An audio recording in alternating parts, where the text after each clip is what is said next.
What's new? How is the world treating you? You haven't changed a bit. Handsome as ever, I must admit. What's new? How did that romance come through? We haven't met since then, gee, but it's nice to see you again. What's new? Probably I'm boring you, but seeing you is so grand, and you were sweet to offer your hand. I understand, do. Pardon my asking, what's new? Of course you couldn't know. I haven't changed. I still love you so.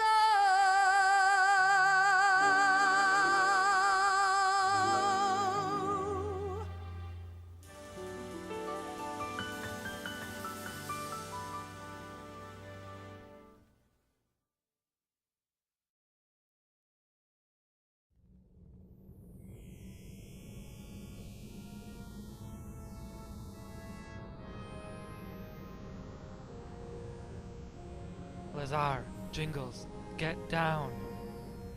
What? Who? Where are we? I was just eating my Thanksgiving dinner. Then I feel a tug at my back. My cranberry sauce goes flying, and all of a sudden I'm here. What's going on, Bob? Where are we? I said get down. Safety first, answers later. All right. But I want those answers, and I want them yesterday. Me too, Bob. Bunsen's mom was making a special pumpkin pie all for me, and I don't want to miss it. Especially after missing last year's dinner because of Abner. I'm not missing out on another turkey because of whatever's going on around here, wherever here is. Just shut up and get down, both of you, now.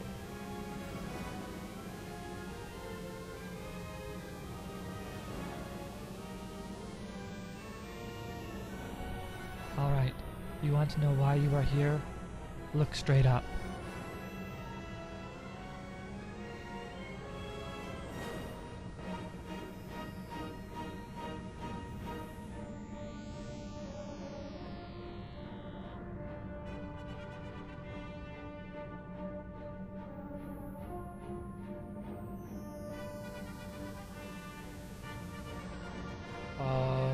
Are those what I think they are? Yeah, they are. And if we don't do something about them fast, they won't stay up there long.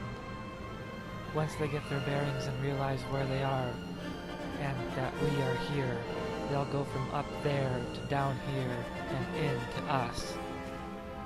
Alright, Bob, it's time for the details. Where are we? Who's behind all this? What's going on? We don't have time for 20 questions, Jingles, but here's the short of it. The Overseer, his runt sidekick, his desire to free these things into our world, and to let them do whatever they please. then it appears to have us here in the middle of it, in the middle of them, to be their first desserts. Clear enough for you? Yes. All too clear, unfortunately. Well, it's not to me. I don't understand any of it. What am I doing here? I don't want anything to do with ghosts. I don't want anything to do with this kind of life.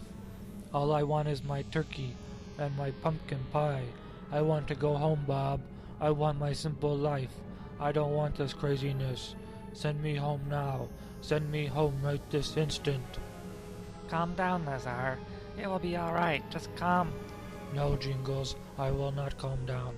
This isn't the first time this has happened, you know.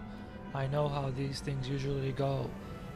Not to mention I'm still pretty ticked off at you about what you did to stop Ginny and I from trying to find Sylvester. Ever since you started hanging around that Captain Empty, you've gone crazy. Now, here we are we're in the middle of this craziness with these ghosts trying to possess us or something. I don't want this, Jingles. I don't want this life. I want the quiet life I'm used to. You might like this kind of thing, but I don't. You can have this, but I want to go home, Bob. Send me home right now. I wish I could, Lazar. I really do, but it's not that simple. We've got a huge problem on our hands. Before anyone goes anywhere, we've got to deal with these ghosts. Before you can go home, before anyone goes anywhere, we've got to send these ghosts home first. How do we do that? How do we do that, Bob? I'm not sure, Lazar. I'm not sure we can. Then our objective is pretty clear, isn't it? What do you mean, Jingles? If we can't beat them, we're going to have to stall for time until we can think of something. I'm open to suggestions, Jingles. What do you have in mind? Not much, I'm afraid. There's only one thing I know to do. It's the same thing Lazar and I've always done. No way. I'm not working with you anymore, Jingles. Not after what you did to me and Ginny. I don't know that I could forgive you after that. Lazar, please. This is no time for holding grudges. Our lives are at stake here. There's a certain level of pride at stake here too. You don't know what he did. It doesn't matter. We've got to do what we've got to do to hold off these spooks for as long as we can, Lazar. If Jingles knows something that can do that, you've got to help him. Now put aside your animosity long enough to do that, okay? Please? Well, alright, but I won't be happy about it. Thank you, Lazar. Now, Jingles, what do you have up your sleeve? Well, if this portal is what I think it is, it's also a view screen. You mean, you think you can use it to show a film? I'm pretty sure I can. Well, why not? The ghosts are still in the distracted state from the transfer from their dimension into ours. They'll probably watch it. Not to mention the flickering lights will attract them as light creatures. Alright then, let's give it a shot. Lazar, for old time's sake, shall we? Alright, Jingles. Alright. Excuse me, sirs, ma'ams, Go on, Lazar. You're doing fine. I don't know if you remember what it's like to be alive, or not, or what it's like to have something to be thankful for.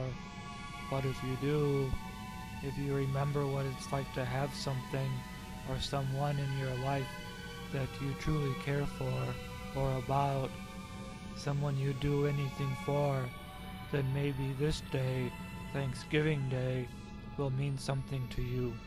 If there's a spark, a speck of life left within your being, it's my hope that we can ignite that fire for just a second, just for an instant, to remind you what it means to be alive. Because life is the most precious gift given to us by our precious Lord. Be it our own life, or a life given to us to care for. The life of a child, an elderly parent, or the life of a pet. All life matters, regardless of its shape, its size, its color, or its age. That God created that life is all it needs to be significant in this world. That alone makes it important. That life is in our life, we should be thankful. More often than not, we are thankful. Yet sometimes that life drifts away from us, for reasons unclear or unknown. But that life still matters, even if they don't know it. But that is another story for another time, I'm afraid. All that matters right now is that, at this moment in time, life, in and of itself, life matters, because life is given by God. If He thinks it should exist, who are we to say otherwise? Thus we plead for our lives to you. In hopes of reminding you of what Thanksgiving meant to you when you were alive. If you were alive when Thanksgiving was around, anyway. We present to you the pilgrims. We, Jingles, Bob, and myself hope that the plight of the pilgrims, a people fighting for survival and the preservation of their way of life, will spark memories of your own lives and the fights and plights you fought for and held dear, and allow you to find it in your hearts, or whatever it is you have now, and remember what it's like to be human and want to live. Then allow us to return to our homes, to our loved ones, our lives, our families, our Thanksgiving. Portal, Access 1955, Encyclopedia Britannica Films, The Pilgrims, and begin play.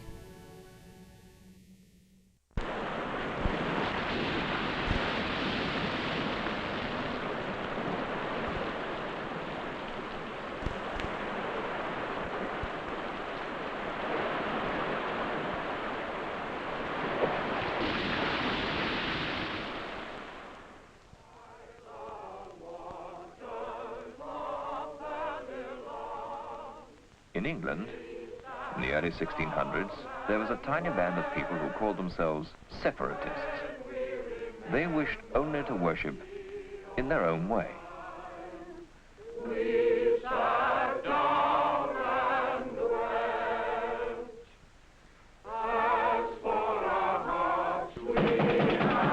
up in the name of the king! Open up, ye heretics!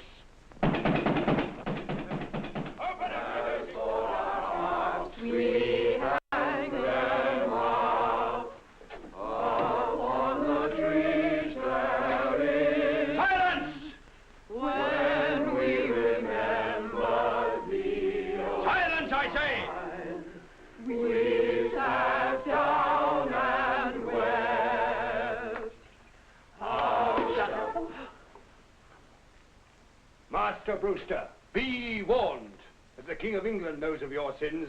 And we of his, I warrant.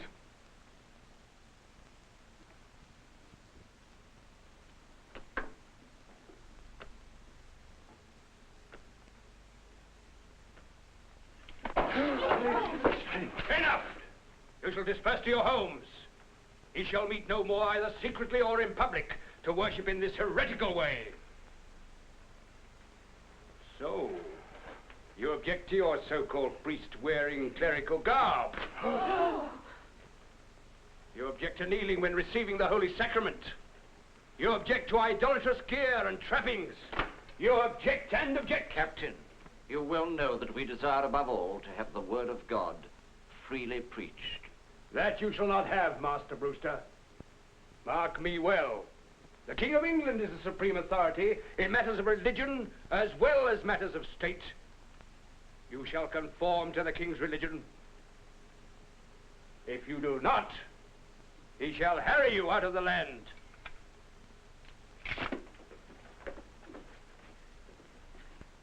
But whosoever shall smite thee on thy right cheek, turn to him the other also.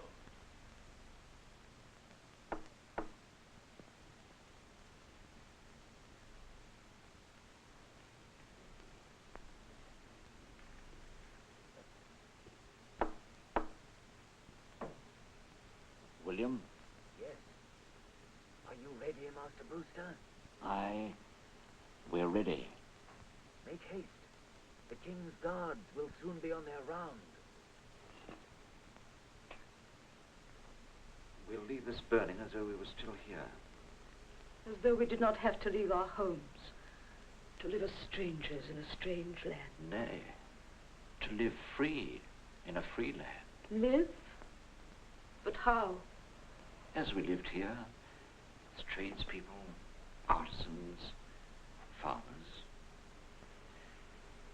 As the Lord wills, so shall we live. Come, it is time.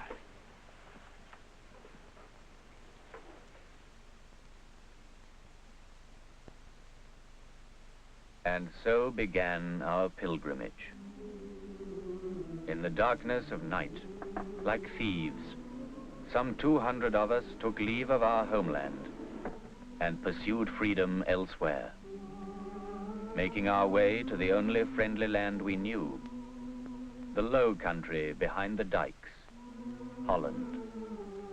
The Dutch were a goodly people and kind to us. Yet we were strangers among them, and our life was not easy. For 12 years we did all willingly. But in the end, it was the suffering of our dearest children which so moved our hearts.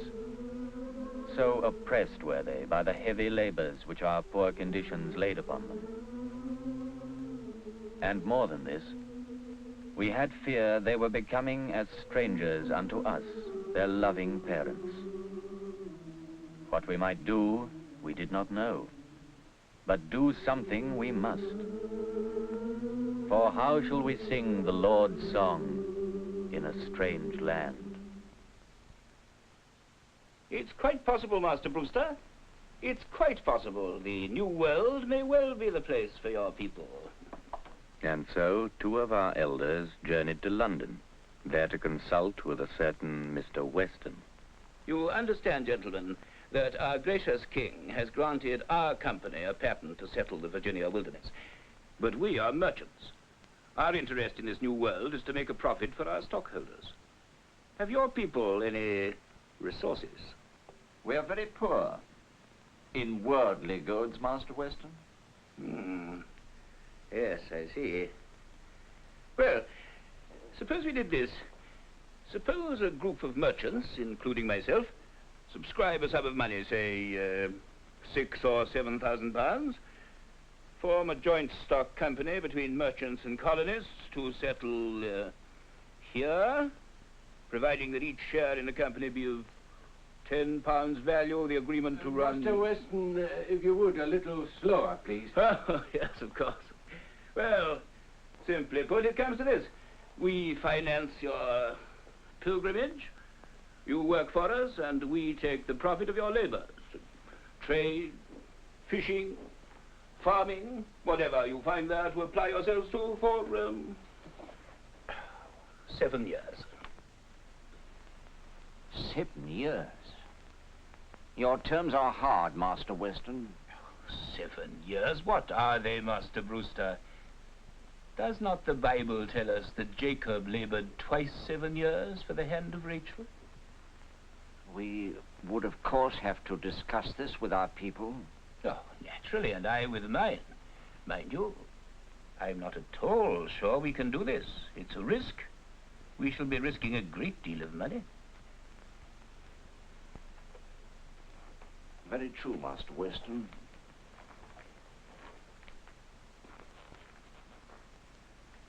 And we should be risking our lives.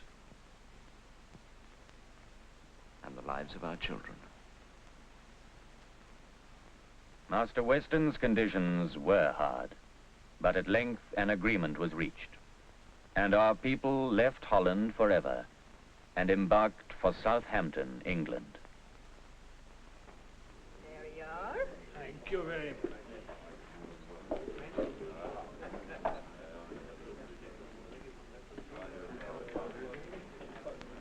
Brewster?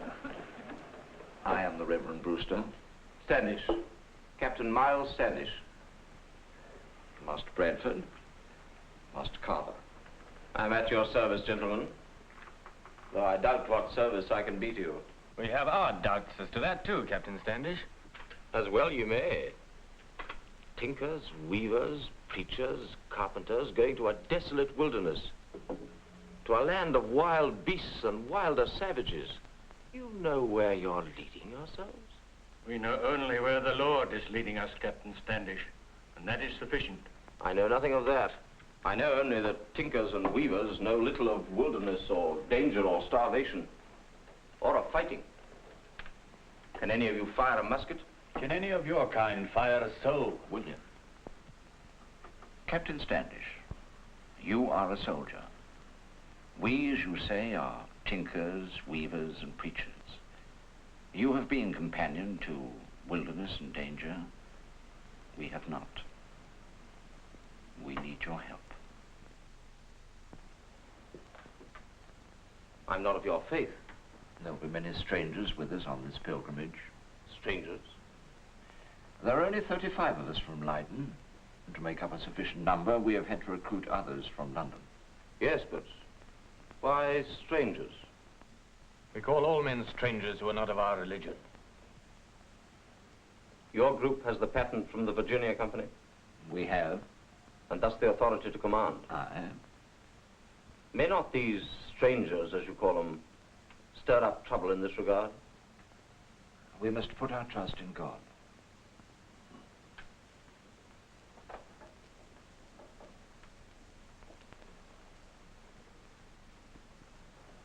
Master Brewster, I'll go with you, if you'll still have me.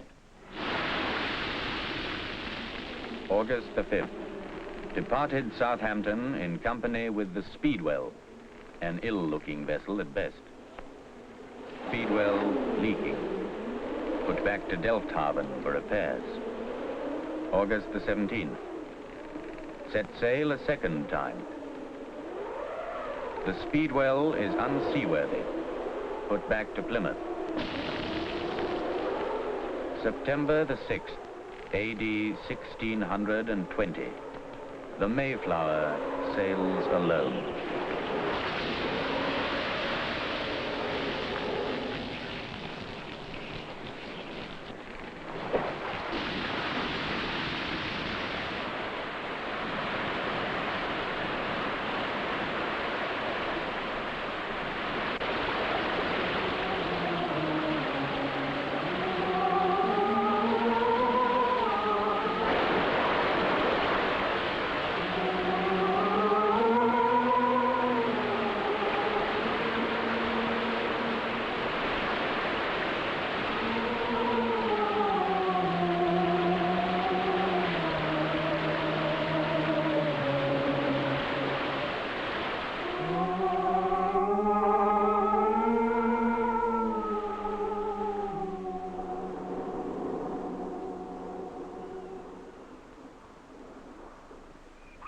They had no friends to welcome them, nor inns to entertain or refresh their weather-beaten bodies, no houses, or much less towns to repair to seek for succor.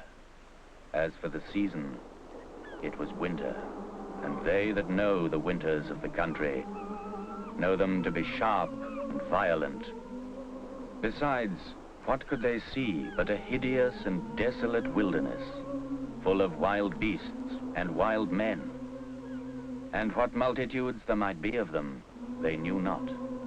As for themselves, they numbered 102 souls, but only 35 true pilgrims, the rest strangers to their faith. And as Captain Standish had foreseen, this was to threaten the very purpose of the pilgrimage. Enter.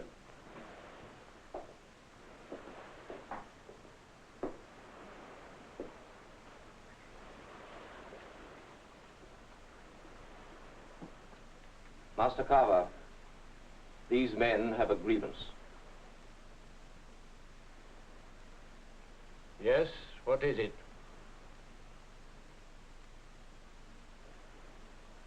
Master Carver, when we came this voyage, we understood that your group had a patent from the Virginia Company to settle in Virginia. So we have. Then command us now, Master Carver. What is your meaning, pray? Our meaning is simply this. This ship was blown off course. That land out there is not Virginia, but New England. And? And so, your patent is worthless. You've no power to command. We have the power to command this pilgrimage given us by God, and ye be strangers. Command us, Master Carver.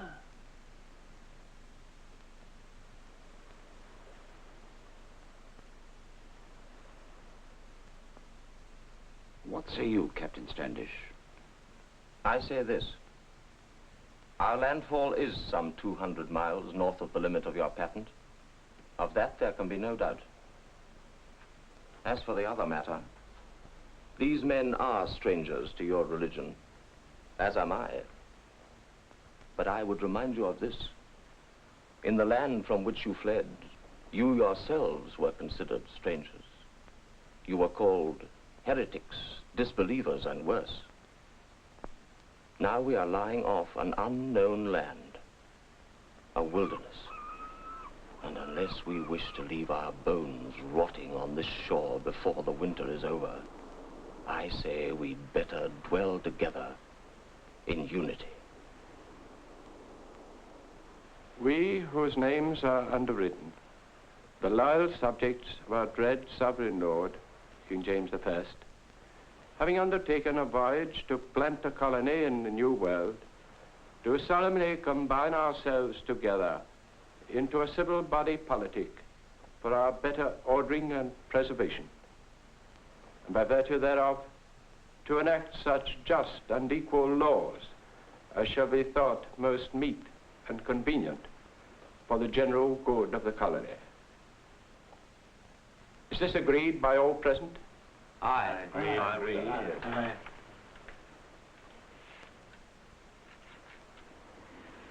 What can I say of the painful labors of those first terrible months? To gain a foothold, however precarious, in that treacherous land. To find a site for our colony. To fashion simple, rude shelters. And how to describe that cruel first winter, when we were plunged into that wilderness, all unknowing and ignorant. Of savages, we saw few. And except for a first skirmish, in which our Captain Standish acquitted himself bravely, we suffered not from that source. But from another source, we suffered most grievously.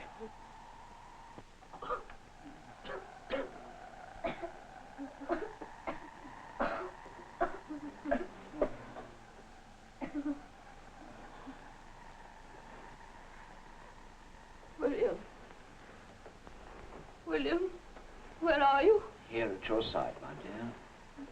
William, we should not have come. We should not have come. Hush, my dear. Hush. We should not have left England so many years ago. So many.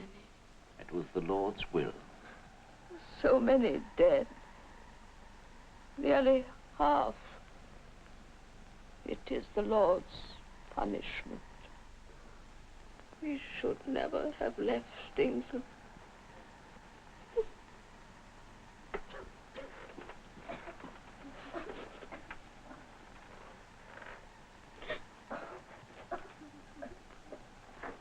It is the fever. I fear so. And the others? 2 more dead, and 1 dying. My own wife. Rose, your wife. Out of the depths have I cried unto thee, O Lord. Lord, hear my voice. Does he hear, Standish? Does he? Must a stranger chide a true believer for lack of faith? Do we bury our dead tonight? Yes. It's a dark night, we'll not be seen. Come. And during that first terrible winter, we buried more than half our number, leveling the graves to conceal our losses from the Indians, and in the spring, sowing them with grain. But the winter passed, and spring came, and life embraced us back. And we very few who were spared, found help from an unexpected quarter. Help from those very savages we had so feared, from Massasoit and the ever-faithful Squanto. From them we learned how to sow our crops, how to work long hours, where to fish for herring and alewives.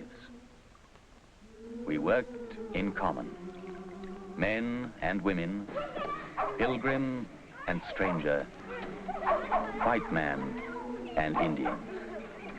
And at last the harvest time came, and with it our Thanksgiving. For when we left our homes and our dear, dear friends in England, we embarked upon an uncertain pilgrimage.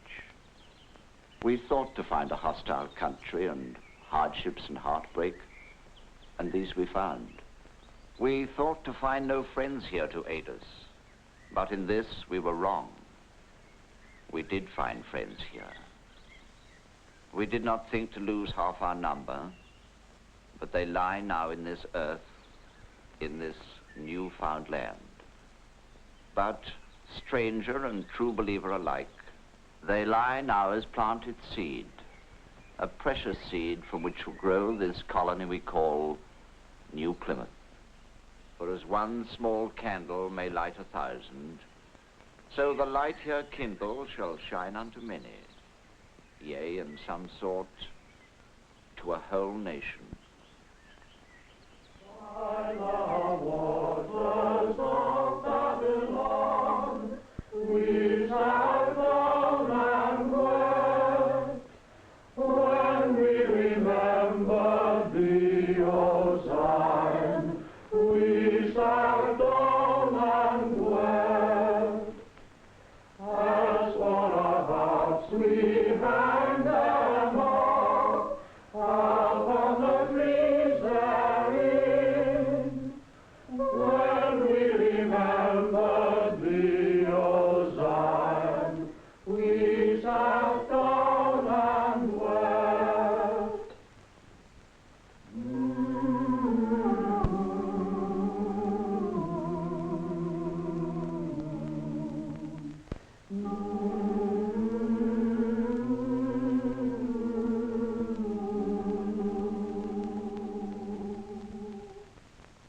That certainly did keep them occupied, but it hasn't gotten us any closer to getting out of here.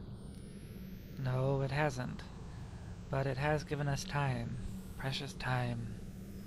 But time for what? To sit around and watch a movie? I want to go home, Bob. So do I, Lazar. So do I. We'll get there, but for now we need to keep our heads.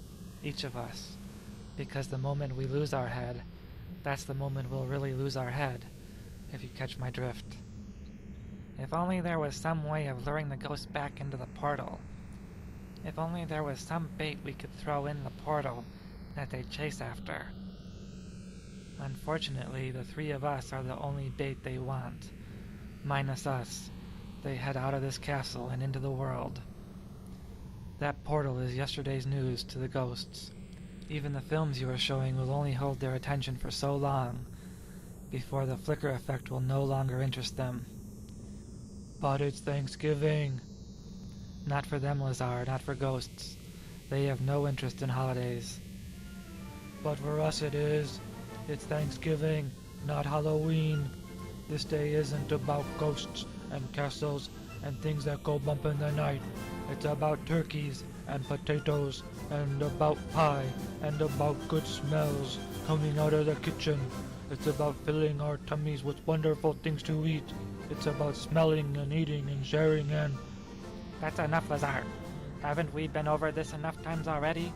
How many times have I told you? Thanksgiving is not about eating. It's about... No. Maybe Lazar is right, Jingles. Just maybe in this case. This Thanksgiving is all about eating. At least for us. Huh? I'm right. How? Yes, Bob. How is Thanksgiving ever about eating? Lazar didn't know it, but he may have stumbled upon something when he was reminiscing about what he thought Thanksgiving should be about. Ghosts, like humans, need to eat too. They do? What do ghosts eat? Energy.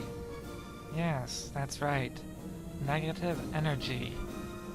Lazar, what happens to you when you eat too much on Thanksgiving? I fall asleep in a beautiful dreamy state. It's wonderful.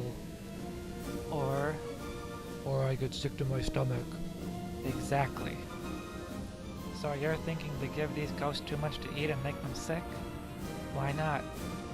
If you fail, you'll just make them more powerful and hasten our demise by a few minutes. At least this way there's a chance. True. It's worth a shot. I'm all for it. What say you, Lazar? If it works, we'll be going home. If it works, we'll be going home. Let's do it. I want my pumpkin pie. All right. You two stay down. No matter what, don't get up. Jingles, activate the portal when you think they are ready. When you do, I'll run for it and swerve at the last moment. They won't be too agile yet, and hopefully they'll run right into the portal wherever the coordinates are set, wherever the Overseer last went with Jason. Hey boys, must be nice to be the sorriest looking lot of spooks this side of the Milky Way. I mean, I've seen some ragtag looking ghosts in my day, but where'd you get those sheets from? The garbage dump? If you were going to make a grand entrance into our realm, you could have at least washed up in the creek down the street. I mean, it's nuclear waste, but at least it's cleaner than the pig water you've been bathing in. Not to mention that stink. You know, there's something called deodorant. I know you're dead and all, but there's still a standard for body odor, even for those who don't have bodies. Can we talk hair days too? I don't know how someone, not to mention several, but how can each of you have bad hair days when none of you have any hair? Just those horrible wigs you've got on.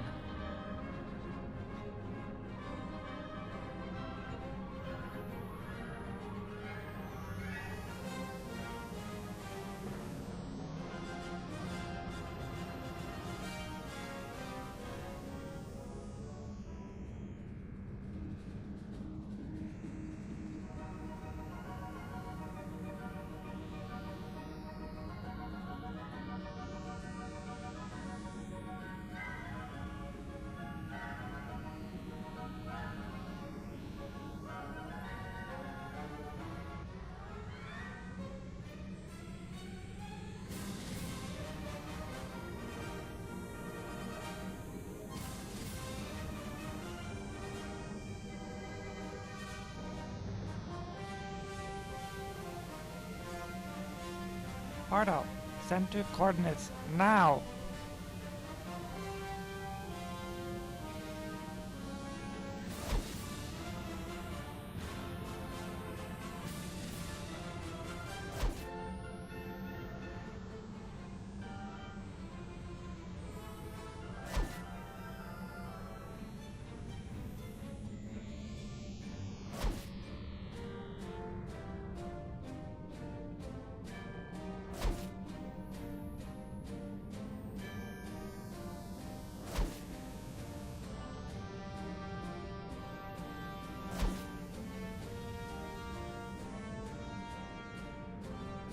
Well, that one is planned. I think we can try to go home now, boys.